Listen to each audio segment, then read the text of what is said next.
Super quick introduction. So I'm Jess. You can call me Jess. And I'm a product researcher. So actually, this talk today will explain a little bit about the work that I do. So I'm not going to go in details now, but it will be a bit clearer by the end of this presentation what I do.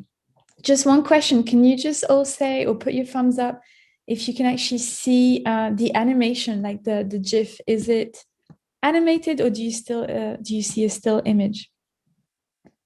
Okay, cool, super. Okay, so don't hesitate to put thumbs up or things you don't like, so it can be as interactive as possible. But I'd love to have your opinion. So if you want to write some chats as well, just feel free to step in. If I speak too fast or something you don't understand, again, just raise your hand and just don't hesitate to interrupt me. So let's start. So today, what I wanted to talk about is simply to validate the problem. So it sounds like a complicated word, but it's essentially meaning how do you make sure that the problem you have is really a problem? So that's really the question, because I know you're about to start figuring out ideas, coming up with ideas, and I hope this presentation will help you with that. So the first thing is to think about how do you even discover a problem? So that's something we'll go through today. And another topic I want to go through after is how do you understand the problem? So once you found the problem, how do you understand it more in detail? Like what's causing the problem? And the third point is once you found the solution, how do you know it's the right one? So these are very, very big questions and they're very important questions to actually creating a successful project. And the way you can do that is, it sounds really simple, but it's quite complex, is that basically what you need is research. It's just one activity you need to do. It's just to do some research. How do you do that? This is what I'll explain. So the first question is figuring out if there's a problem. So if you see this animation, can one of you maybe suggest what you think is happening? What's the problem? Go for it, Emily. There's loads of cracks in the ground, so he keeps falling off his bike. Okay, so falling off his bike. Yeah, that's right. So that's what we can see. There's a problem, very simple. But when it comes to product, things are a bit more difficult. So what I'm showing you now are different objects. And if anyone has some ideas or thoughts or even reactions, just tell me what you think. Like, do you think these products are useful? I'll describe them. There's some gloves where you can put, a knife, a fork, some strange objects. There's a shoe without a sole and nail clippers, like 4 nail clippers. You can clip 4 nails at the same time. What do you think about these products? Would you buy them? Thumbs up, thumbs down. Let's say if I gave them to all of you for free today as a gift, would you be happy with those? No. Okay. Okay, so yeah. So maybe the first one. The first one, you like the first one? Okay. Why would you like the first one? Because you could use it. You could, like, when you're eating, you don't have to get like a knife or a fork or anything. You just use your fingers. Okay. So actually, I mean, that's it. It's basically about looking at products to find out what purpose they can serve or not serve. And actually, the person who created those is an artist who's actually trying to find the limit of building things that look functional but are not really functional. So for example, I think especially the shoes in the middle that have no sole, like they look like normal shoes and they're probably quality, but like, what are you going to do with shoes without a sole? So it's really about thinking, maybe you found something, but is it really solving a problem?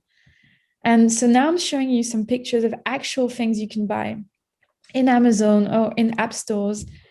And I, again, want to show you products that, people have built, spent a lot of money making, and some people are buying them. So, there's an exchange, but they're not really that useful. So we have an umbrella for dogs. We have a bicycle without pedals. So basically it's kind of you're lifting the bicycle and you're moving around with your feet without pedaling. And you have two apps, one on the left, which is called iBeer, and it's like a fake beer glass. So when you move it on your towards your lips, it will look like you're drinking something. And then there's another app, which is to the right, called Hold On. And the game is basically to keep your finger holding on as long as possible. And that's kind of the game. And again, the idea is, are these really solving a problem? Are these really going to be useful for people? So yeah, maybe you can give me again your reactions, thumbs up, thumbs down, if you think there are great things coming in this planet. Okay. So yeah, so that's again, the question is, maybe these people didn't really think about the problem they were solving.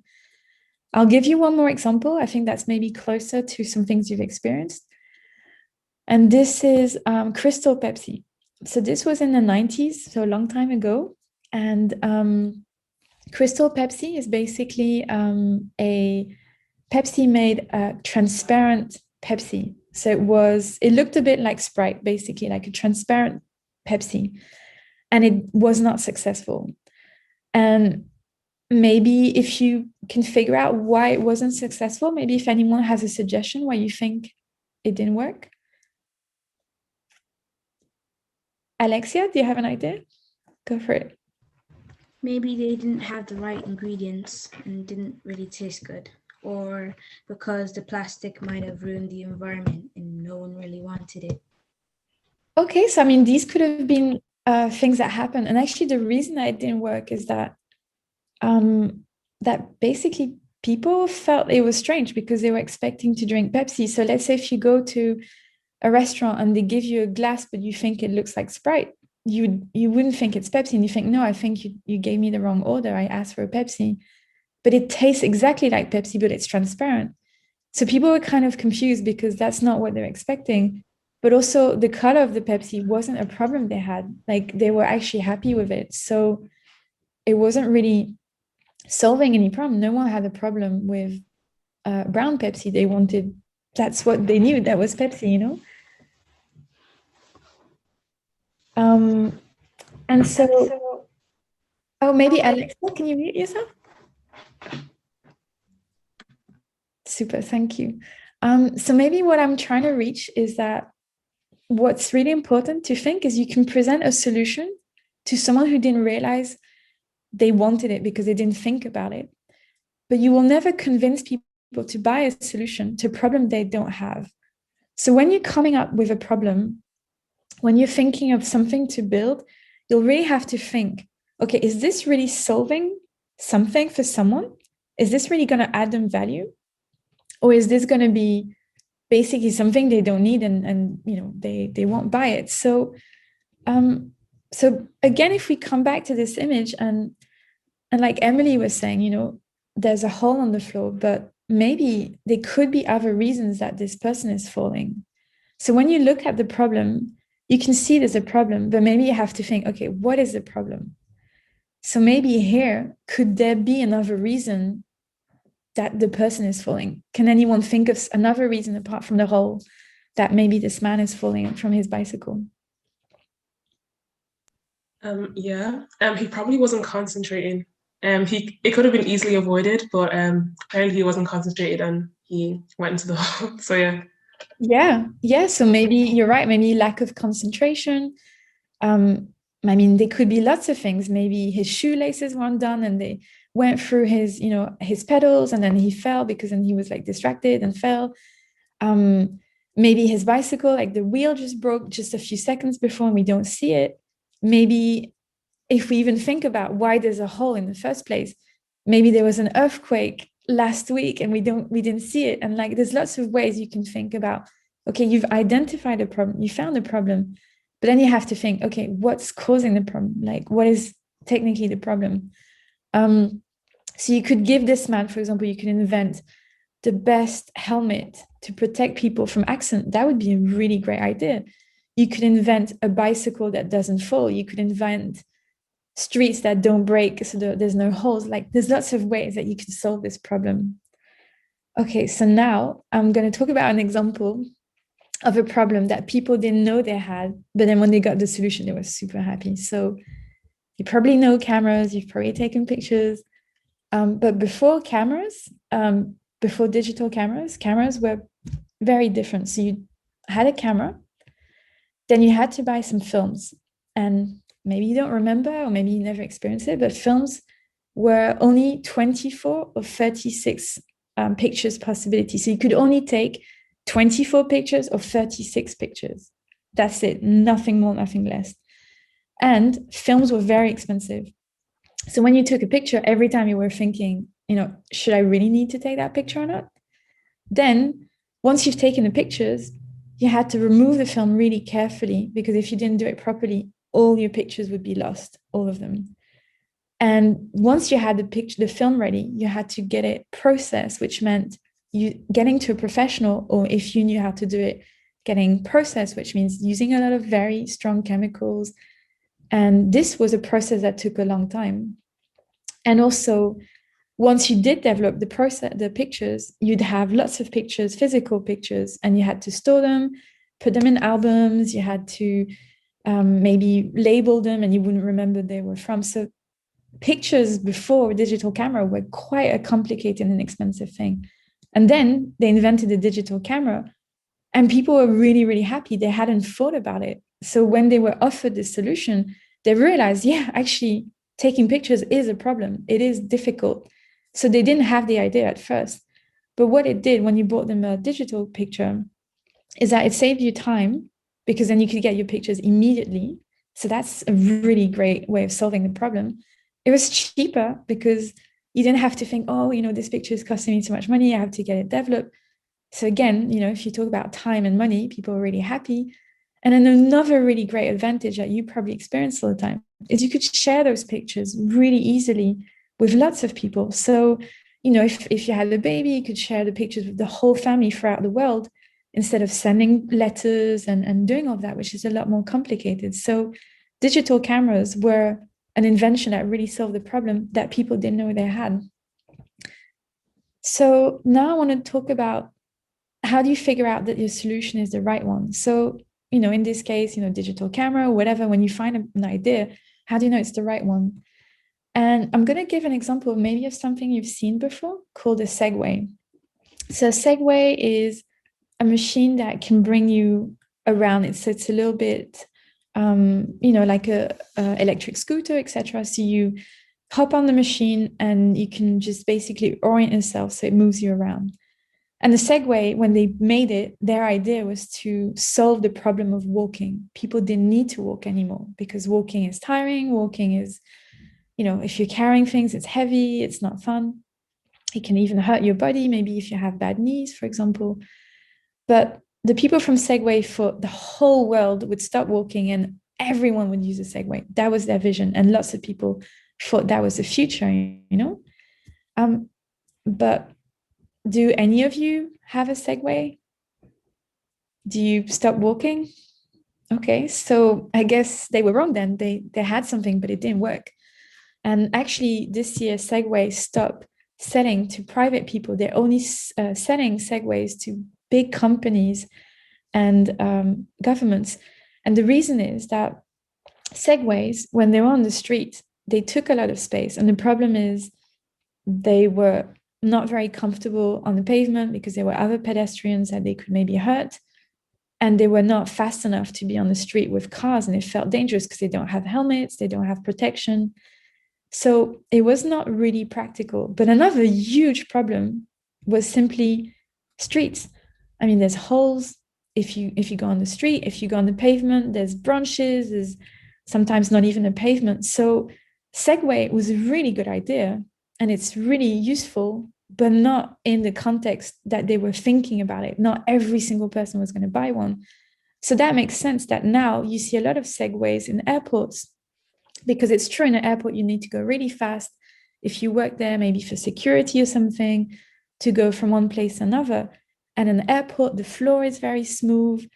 You can have a little alarm so people can hear you. So it makes sense that in the airport, you see a Segway, but maybe not in the street. And maybe not all streets are paved. Some countries don't have that. So it's too simple to think that everyone would adapt to it. Instead, I want to give a really good example that solved the problem, but also had the right structure to solve it in. And this is a really great app that I recommend that maybe you look at, called Be My Eyes. And this is made for people who are blind or have visual impairments, who can call someone who can see and ask them for help. So they use their phone and they will ask a simple question. For example, has the milk expired? So they can take a picture or film and ask people, hey, can you just take a look for me and tell me what you see so I know this milk is okay? Or, what is the color of this shirt? Or where do I need to press? And sometimes they're just quick things, but maybe people who have visual impairments and live alone, they just need a quick hand. And so that was a really, really great project, because the thing is, blind people have a phone and their phone is adapted for them. So they have special apps and special things that can speak to them, so they don't need to see. So phones are well designed to support them. But also the people they want to work with also tend to have phones. So contrary to Segway, they already have all of the environment in place so that people could come together to resolve the problem, So it's good for blind people. They don't need to buy special equipment. It's good for volunteers because they don't need special equipment. So everyone can work together. So that's a really good example of something that is the right solution for the problem. So now I know you're going to get into coming up with your own ideas. So how are you going to find out yourselves about, how you identify a problem? How are you going to find out about, what technically is the problem? So there's different ways you can do that. And again, I'm repeating myself, research is the key. And I'll give you some tips how you can do this research. So you can come up with key research questions. So the bigger question is basically, who is your target audience? And that's how you can find the problem. So if you're interested, let's say, in children, they will probably have very different problems than adults, right? And if you're looking at adults, maybe you can even go into more detail thinking about, are we looking at elderly people? Are we looking at people who are maybe at university? Or you really have to go in detail, because once you identified who you want to support, you can really find a problem for them. Same, children is very wide. Maybe children who are 3 years old have different problems than those who are 15. And I think that's normal. So first of all, find out your target audience. And then find out where they are and how you can target them. So I'm giving the example here of a jacket. Let's say you've invented the best winter jacket in the world and you can save lives with it. You're probably not going to bring it or try to sell it to people living in tropical place, because they're not going to need a super big winter jacket. So it's really about finding out, okay, where are the people you're targeting and how you're going to target them. So again, the winter jacket won't be suitable in tropical place, but if you're selling it in a place where it's really, really cold, that's going to work. And how you're going to target them. Again, if you're thinking of doing maybe an app for elderly people, maybe that's going to be quite difficult. Maybe you'll have to find ways of contacting them. Maybe they don't use a phone. So you really have to think, okay, how do we inform them? Maybe you can get through their grandchildren, and that's how you can inform grandchildren to tell their grandparents. So you really have to think of how you can reach people. And that's a really important aspect. A really good way of researching a problem is to look at what other companies are doing. And you can look at, if you have an idea and you think, okay, for example, you're thinking about security, let's say, you could look at, okay, what type of companies are doing, how they're helping people. And you can compare, you could see, what they're doing, how much they cost, whether it's an app, whether it's a physical product, you can basically compare. And then when you're comparing, a good thing is to look for what's really good about a company, about a product, and what's really bad about it. And when you start seeing bad things, this gives you ideas to think about how you can solve the problem. But sometimes what you think is bad, some other people think it's good. That's why it's really important that you don't just think about yourself, but you kind of maybe ask a few other people, do you like this? Don't you like this? So good and bad, really important. And also the best thing is to ask people what they like about their current experience. So if someone really likes something, you can ask them why they like it. Is it the color? Is it the advertising? Is it maybe just how it looks? Like there's lots of things. Sometimes you think people like it, but you really have to understand why they like it. And the same thing is why they don't like something. If they really hate something, is it because maybe they had a bad experience? Is it because maybe someone told them it was something different and it wasn't what they're expecting? So that's really important. So the way to do that is you have different research methods you can apply. And the first one is quite typical, and this is probably what you do a lot at school, is secondary research. And that means is looking at things that other people have done that you can look for yourself. So you can look at books, you can look at articles, maybe blog articles as well. You could look at BBC documentaries or just documentaries of any kind, like things done by other people you can look at. But also something that is really secondary research is look at social media. If you really think about something is good or bad, just go in social media and people will write comments. People will explain what they like and dislike about something. So that's a really, really good research place to go. Same thing, if you can look at reviews, go to the App Store, look at both what people hate about something and what they really like about something. Then one of my favorite method is observation. Not many people do observation, and it's a shame because observation is just you sitting down and looking at people. You could just observe people, whether it's using an app, whether it's someone doing something physically, they actually show you without telling you, and they're just being themselves. So in this example, I mean, it's pretty clear that people prefer the other path, but the other path, no one is caring about it, which means that maybe in winter it gets all muddy and people in wheelchairs can't use it. But you think if they actually pave this path, this is the shortcut, people go that way instead of going all the way around. So why don't they just, take care of this path? So observation is really simple. You just need to sit and look at people. And I'm going to give you an example, maybe of something you've heard about. This is Nike's new shoe, Fly Ease. It came out 2 weeks ago, and it's a hands-free shoe, which means that, if you're not able to use your hands, maybe if you're disabled or maybe something happened, you don't need to use your hands to take off your shoes. But also maybe yourselves, when you take your shoes off, you do that, which means you put your shoe to the opposite on the back of the shoe. That's how you take your shoes off. Hands up if any of you do that. Like when you take your shoes off, do you actually bend down and do the laces? Okay, you all do that. You put the feet on the back of it, right? Yeah. So that's what it is. The people at Nike, they didn't invent anything. They just observed. They just looked at people and thought, okay, people do that. So how can we make it easier for them so they don't destroy the back of their shoes?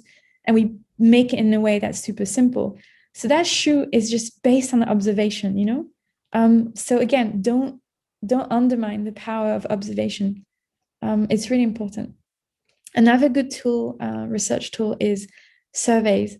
So you can just ask questions to lots of people, and you can make a survey in different ways. Like you can have rating questions. These are really good. Like you can ask people, hey, on a scale from 1 to 5, with 1 being really bad and 5 being really great, how much do you like bread, for example, this bread?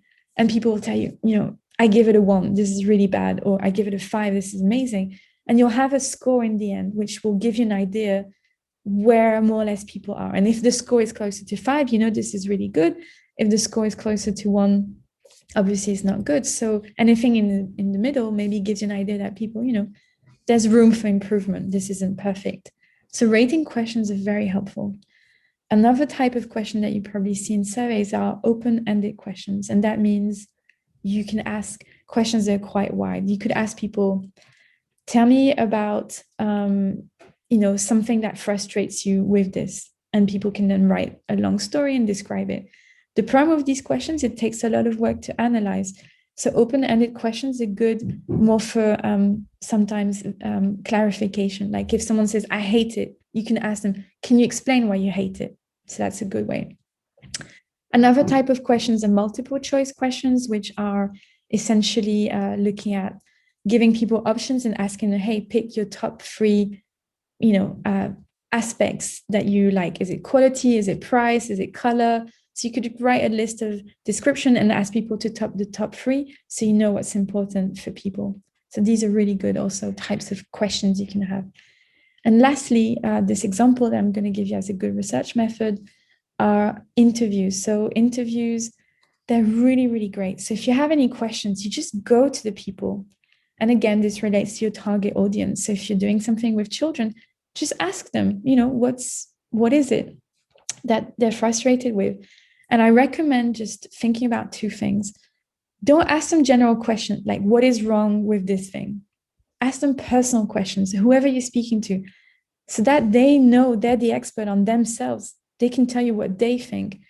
I recommend that you ask questions about the past. Try not to ask questions about the future, because when you ask people questions about the future, people don't really know sometimes what they're going to do. And if you ask them, hey, would you use this? Sometimes people just want to be nice to you and they'll say, yeah, I'm going to use it. And they're not using it. Maybe this is what happened with Segway. People say, yeah, for sure, I would use it. Because you don't realize in the future, maybe there's going to be a hole in the street. Maybe it's not going to be great. Instead, you can ask them about the past. You can ask them about things that didn't work for them.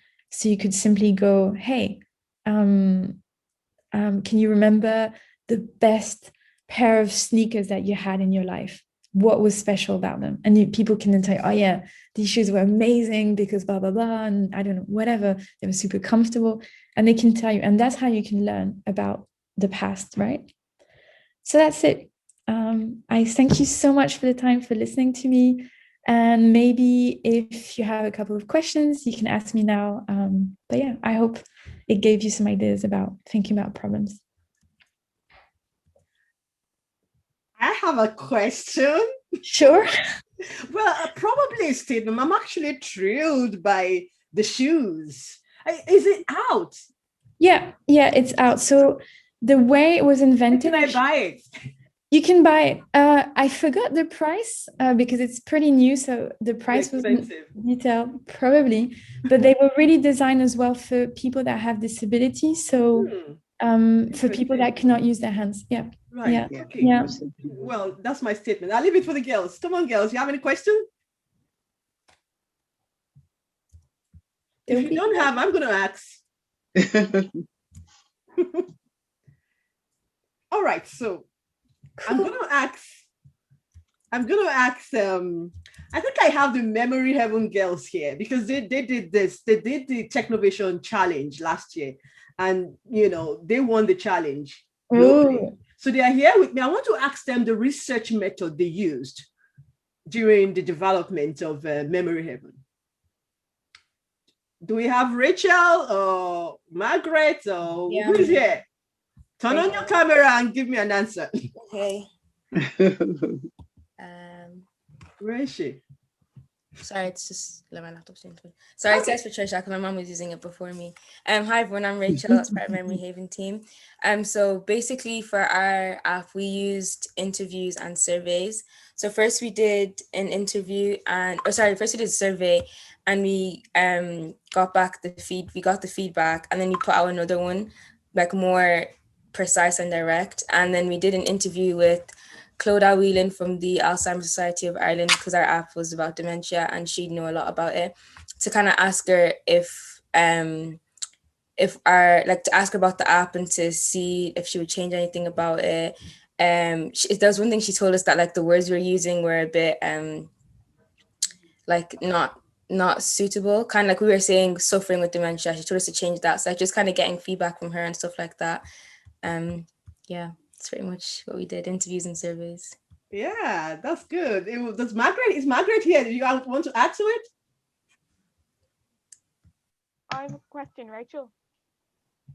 Yeah? How exactly did you go about picking who you would survey, or how did that work? So we used SurveyMonkey. So we just kind of made a survey and then we just sent it out to as many people as we could. So like we sent it to families, friends, school, to try and get a large enough survey sample to make the answers as accurate as possible. We put it on social media as well, and yeah, that's pretty much it. Just kind of send it to everyone and anyone to get a really accurate survey sample. But if let's say your target audience is, I don't know, just people in Ireland, you wouldn't go send to people in America, because you know what I'm saying? Like, you need to just make sure your target audience is valid and correct. But since our app, the problem we were solving affects everyone in some way or form, that's why we could send it to such a large scaled audience. But if your app that you're going to develop is only for teenagers, you wouldn't send it to an adult. You get me? So yeah. You have to watch your target audience. And yeah, super. Yeah. Okay. I think Margaret is too shy to say something. I think she said again, what Rachel said was completely accurate. You just need to like look at who your app is for, who you're aiming for your app to, like who's going to use your app, and then kind of work from there. Like make sure you're like with your questions, you don't want to ask too many, but you want to make sure you're asking the right questions that are going to help you in developing your app. So just like, again, the conversations are so important as well, even between yourselves, because you want to make sure that, again, the questions are as accurate as possible and they're going to benefit you in some way. But yeah, that's about it. Rachel kind of said everything there. So okay, go ahead. Like what Margaret said about the questions, like in my school, we do a TY fair every year. So there's a certain time of year where we get tons of surveys, and you like, I'm not trying to like, obviously you want to answer as many as possible, but you tend not to really want to answer the ones that have like 25 questions. And it's like, you just need to keep it short and precise and make sure you're tackling what you need to tackle. Like, don't ask irrelevant questions that will deter people from answering. So yeah, just make it precise and accurate, like Margaret said. As a rule of thumb, actually, I'll just add that I try not to have more than 15 questions. I think 15 questions is good, and some of them can be optional. 15 is kind of a good number, like it'll take you not too long to do. Okay. So girls, the reason why we are talking about this is because there will be a stage where you have to survey your audience, you have to interview people, you have to do all sorts to get information, because you do not want to design a product that your target audience would not like. That's what this is all about. We're not just talking for the sake of talking. You should be taking notes. Okay. So thank you so much, Jessicca Bush. I really appreciate you. Please, could you just wait? Don't leave yet. We actually have Sarah Jane to talk about design thinking here. So please just hang out. I'm here. Is Sarah Jane around? I'm here. Hello. Super, Sarah. Thank you so much. Lovely to see you. Lovely to see you all. It's an absolute pleasure to be here with you. That app, girls, sounds absolutely fantastic. Wow. The level of research you've done is amazing. Well done. Thank you. Over to you. Here you go. Okay, super stuff. Well, hello, everybody. My name is Sarah Jane, and I'm a TMS lead at Shopify. So that's the Technical Merchant Support branch of Shopify. We help our merchants solve all of those kind of really tricky technical issues, and we work with the developer side as well to help them get resolved. So today what we're going to talk about is design thinking. So design thinking is an approach used for practical and creative problem solving. It's based heavily on the methods and processes that designers use. So that's where the name really comes from. It's actually evolved from a range of different types of fields, including architecture, engineering, and business. Design thinking can also be applied to any field, so it doesn't necessarily have to be design specific. The beauty about this is that design thinking is extremely user-centric, so it focuses on the humans first and foremost. So we seek to understand people's needs and come up with effective solutions to meet those needs. So you would have seen with Jessicca in the previous presentation with the Nike shoe, how observing somebody's needs can really lead to an ingenious idea. So this is what we call solution-based approach to problem solving. So what does this actually mean? Let's take a look. There are 4 principles of design thinking. The Principle number 1, the human rule. No matter what the context, all design activity is social in nature, and any social innovation will bring us back to the human-centric point of view. With the ambiguity rule, we say that ambiguity is inevitable. So what we mean by this is that it can't be removed or oversimplified. So that's where experimenting at our limits of our knowledge and our abilities are crucial, so we can really think outside the box and push those boundaries to try and see things in a different way. The all design is redesign rule is where we look at technology and social circumstances and see how they may change and evolve, and look at basic human needs. They actually stay the same. So essentially only redesign, we essentially only redesign to fulfill those changing needs and reaching our desired outcomes. And our tangibility rule makes ideas tangible in the form of prototypes and enables designers to communicate them more effectively. So how do we do this? Based on those 4 principles of design thinking, the process can be broken down into 5 steps or phases. So these 5 steps were actually brought to us by the Hasso-Plattner Institute Design School of Stanford, which is the D School. And they're broken down into empathize, define, ideate, prototype, and test. So what we're going to do today is we're going to look at step 1, and this is the empathize step. So empathize, we draw out users' words, actions, and thoughts and feelings to fully comprehend their needs. Empathy provides the critical starting point for design thinking. It's the first stage of the process, and it's spent getting to know our users and understanding their wants, their needs, and their objectives. This means observing and engaging with people in order to understand them on a psychological and emotional level.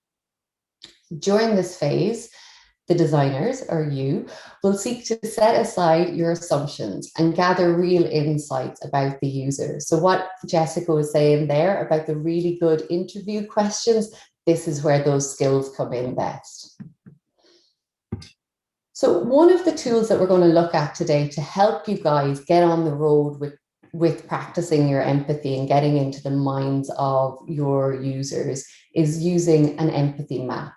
Empathy map helps the design team empathize with the users, but it also helps us organize our thoughts so that we can workshop them and actually see what's in front of us. So when is it needed?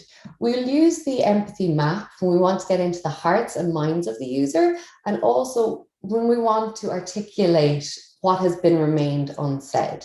So it helps us synthesize our users' clues. It allows us to identify a disconnect between what's been said and what's actually been done, and also explores the intent and drivers behind what users have said and done. So why do they say it this way, or why do they do it that way? So what this looks like, we'd make a map on paper, and we would have it in such a way where we would have 4 quadrants. So we'd split it up into the think, do, say, and feel quadrants. So for this instance, what we're going to do as a group is we're going to take a look at the potential for using online gaming as a platform for learning in classrooms, okay? So if we think of the 4 quadrants, the say, do, think, and feel, what kind of things do you think somebody might say if they're going to try and advocate for using gaming in a classroom? What would you say to your teachers?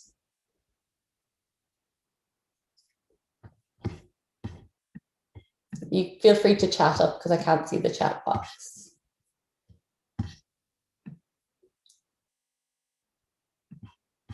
Sorry, what was the question? So if you wanted to use online gaming in your classroom, what kind of things would you say for bringing technology into your classroom? What would be on the top of your list?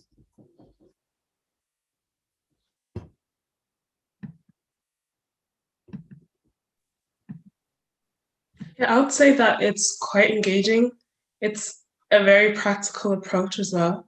So yeah, in terms of interaction and practicality, I think it would be a good idea. iPad. Yeah, cool. So like it's an engaging way of doing it, and it also has benefits. Like if you don't have your books and your books are all online, you could say to your teachers, if I forgot my books, at least I'm not going to miss out on the work that's going on. And also you could say something like, I don't have to carry 10 books in my backpack. I just have to carry one slim iPad, right? Cool. If we were using gaming then in school, what kind of things would we say about how it would make us feel if we were to use a game, if we were playing a game in school to help us learn? I think it would make us feel more interested, because a lot of the time it can get a bit boring. So it would just be something different to mix it up, rather than just reading from a book or writing in your copy the whole time. Yeah, brilliant. That's a really good example. So that would kind of come under the think, because it's like if school isn't cool, you're not really engaging with it that way, it'll make it feel a lot more fun. There's also kind of ways to think about it. It's what are the behaviors that people experience, or what are the feelings people experience when they're playing online games? They sometimes get like a sense of high achievement if they're doing different levels and they're winning bits. So if you make tasks short and if you make tasks goal orientated that are short and easy to achieve, they might feel very proud of themselves and might help build up that confidence, right? Like for me, when I play online games, I feel like when there's something to do, that I feel like I persevere more than I do in school to try and get and try and achieve the task. So it really helps people persevere when you're playing online games in school. That's a really powerful insight. And do you feel that it's kind of once you reach that level, you kind of give yourself that pat on the back and you're like, yeah, I've achieved this? Yeah, it feels that way. And then I try and do more and more since I know I can achieve that. Yeah, imagine if you had that feeling when you were doing your homework, right? That would be so cool. So other ways that online gaming can actually really help is if you look at the virtual world of online gaming, and you look at things like VR, and you look at ways to role play. So when we're in conversation with one another, we actually are in a role play. But because when we interact on a human level, we can sometimes let our, say, emotions like shyness take over. So we don't always engage in the way that we maybe want to or could. So by introducing something like an online game, we get to take on a new persona. And so we might dare to try that little bit more, or we might be the person who speaks up. And we might be able to practice new skills. So there's loads of different ways in which people can engage offline versus online when it comes to learning. And when we add up all of these little tasks together, like what are people saying, what are people doing, how are people thinking, what are people feeling, what we do is we gain insight into what the benefits this could be for people. So one of the insights we could drive from this is that there is a difference between the digital world and the analog world of a student, all right? So the environment is different, our connection to our tasks are different. If we got a gold star every time we did our homework or we leveled up, we might be more likely to get our homework completed on time or within a certain time frame. So it's about using those types of insights and asking those types of questions when you're starting to look at solving the problems that are ahead of you. So over to you guys again. Is there any questions that you have on how to use the 4 quadrants when you're doing your research?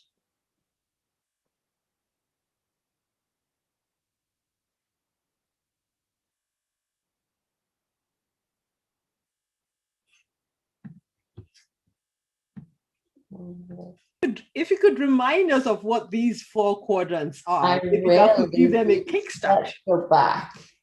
So we'll have a look at the 4 quadrants.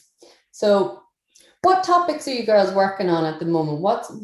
Can you give me an example of one of the problems that you're trying to solve at the minute? Yes. Who is bold enough to say? I see a girl with the hand up. I can't see your name though. You can unmute yourself. You can speak. Speak out. I'm trying to get people more into nature and more relaxed in nature. Wow, that's amazing, Emily. So what do you think somebody might say to you if you ask them to get more relaxed in nature? What do you think might come up for them? Maybe like an app that gives them a reminder every day to go out on a walk, and also gets them to think about different animals and look out for them. Wonderful. And what would be the benefits of that? What would they feel if they were able to do that every day? They might feel less stressed, and they might start thinking about nature a bit more, and they wouldn't be as stressed.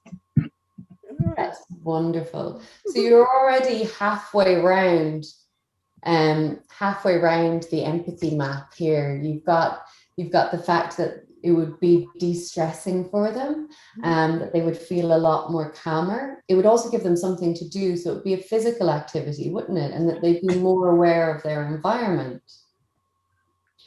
Excellent. And what kind of insights then could we take with that if we were trying to maybe develop a solution-orientated product or an app or something? What could we do there? Does anybody have an idea?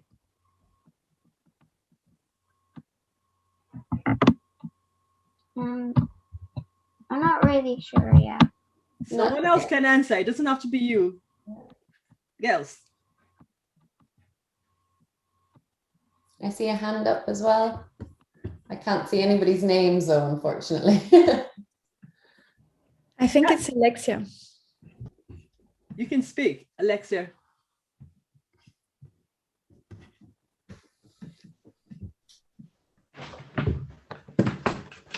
I don't get it. What do you mean? Yeah, we can see you now. Go ahead. Okay, she's muted herself again there.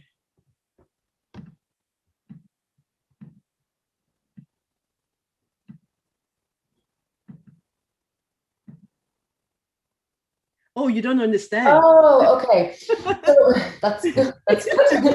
Okay. So what we're looking at is when we're starting to ask people questions, when we're in phase 1 of looking at something to solve. And we'll look at Emily's question there about how do we make nature more accessible to people or get people more interested in nature. So we'd try and ask them some questions about, you know, what do they say about nature? So maybe they say nature's too far away, that if you live in a city, they're like, what is nature? They may feel like they don't know how to behave when they're in nature. So if it's going to visit a farm or a zoo, they may not know how to, you know, pet an animal. They think that with nature, you need to have maybe, you always have to have your raincoats on and your wellies on, and you have to kind of dress a certain way, or you have to have a certain level of knowledge. So when you know where somebody's coming from with your question, and then you'll get different answers with each person that you ask. So what you do is you build up a map of where different people can relate to what you are trying to understand. And what that will do then is when you put down all of the things of what are people saying about nature, you'll have maybe a list of 10, and then you'll say, what are they feeling about nature? And then what are they thinking about nature? And what could they do in nature? Or what do they do in nature? How do they use nature? And what you do then is you would draw a line from all of those things together, and you would then get an insight into what is actually happening for people here when we talk about nature. Does that make a little bit more sense? It does. Can you girls take pictures of this particular screen so we can apply it to your work? Can you take a screenshot of it or picture with your phone if you can? If you can't, I'll share that later on. Is that okay? Yeah. All right. Share it with me. Yeah.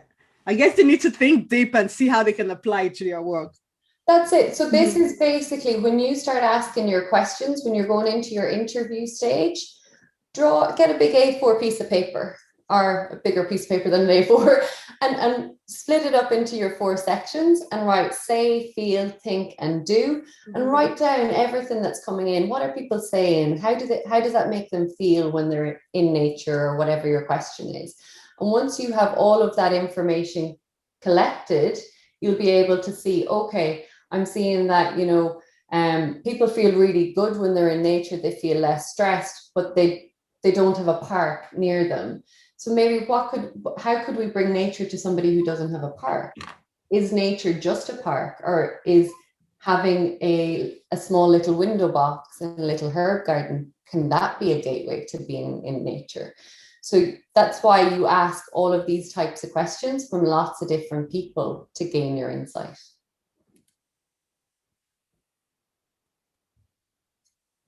Okay, right.